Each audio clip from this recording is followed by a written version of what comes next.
এখন আমাদের দেশের মানুষেরা এরা হলো অতি আবেগী মানুষ। অধিকাংশ মুসলমান অতি আবেগী মানুষ। এরা তো শরীয়তের বিধানের চাইতেও বেশি বুদ্ধি রাখে। আপনার এইভাবে ধোঁকা দেওয়ার কারণে মানুষের কত ভিড় হচ্ছে। যারা প্রথম ওমরা করতে আসছে, যারা প্রথম হজ করতে আসছে, তারা কত তাদের জন্য কষ্ট হয়ে যাচ্ছে।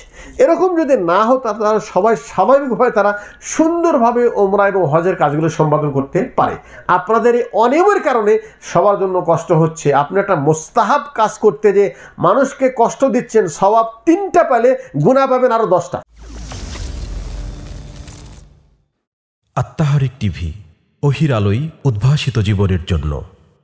হারামের যারা দায়িত্বশীল আছেন, যারা নিয়ন্ত্রক যারা আছেন, যেহেতু হাজিদের সংখ্যা অসংখ্য সংখ্যা, প্রত্যেক সময় 24 ঘন্টা তাওয়াফ হচ্ছে, সাই হচ্ছে, আর হজের সময় মানুষের এমন চাপ, এমন ভিড়, আপনারা যারা তাওয়াফ করতে গিয়েছেন, সাই করতে গেছেন, মানুষ পাশে লাগিয়ে একদম মানে শরীরের সাথে গা লেগে যায়, মানে হাঁটা যায় না, এত ভিড়। এখানে সরকার একটা নিয়ম করেছে, সেটা হলেই যিনি ওমরা করতে আসছেন তিনি ওমরার তাওয়াফটা করবেন, এহরাম পরে তাওয়াফ করবেন।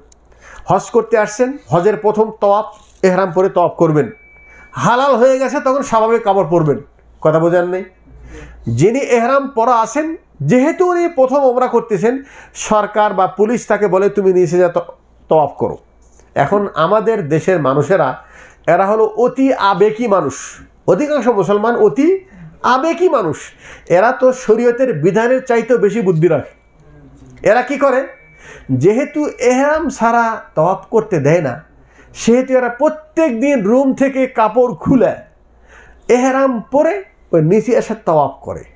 যেহেতু এহরাম পরা, পুলিশ বাধা দেয় না, মনে হয় ওমরা করতে আসছে, কিন্তু সে ওমরা না, ও নফল তাওয়াফ করার জন্য প্রত্যেক দিন ধোকা। এটা কি ধোকা নয়?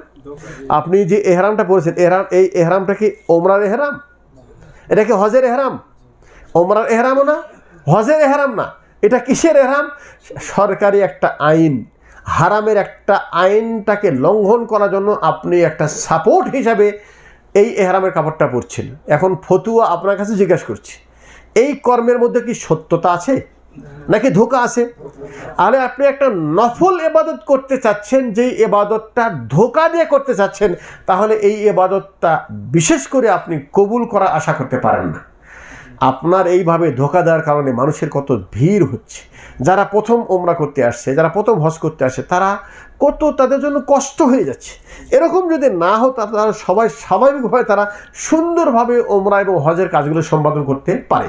আপনাদের এই অনিয়মের কারণে সবার জন্য কষ্ট হচ্ছে। আপনি একটা মোস্তাহাব কাজ করতে যে মানুষকে কষ্ট দিচ্ছেন, সওয়াব 3টা পেলে গুনাহ পাবেন আরো 10টা। কথা বুঝতে পারছেন তো? হজের সময় এই কর্মটি মানুষ আবেগে করছে। এজন্য আমি আজকের আলোচনায় আমার হাজী সাহেবদেরকে এই উপদেশ দিচ্ছি যে আবেগ দিয়ে কোনো কিছু করার চেষ্টা করবেন না। শরীয়তটাকে বুঝবেন। আর আপনার টার্গেট হবে কি জানেন? টার্গেট হবে আমি এবাদত যতটুকুই করি আমি এমনভাবে করব যে যেন এই ইবাদতটি আল্লাহর কাছে কবুল হয়। আপনার একটি তাওয়াফ, একটি সাই, একটি ওমরা, একটি হজ যদি আল্লাহর কাছে কবুল হয়ে যায়, বিনিময়ে আপনার জান্নাত। আর যদি 10টা ওমরা করেন, 10টা হজ করেন, কবুল একটাও হয় না, বিনিময়ে কিন্তু জান্নাত নয়। কথা বুঝতে পারছেন তো?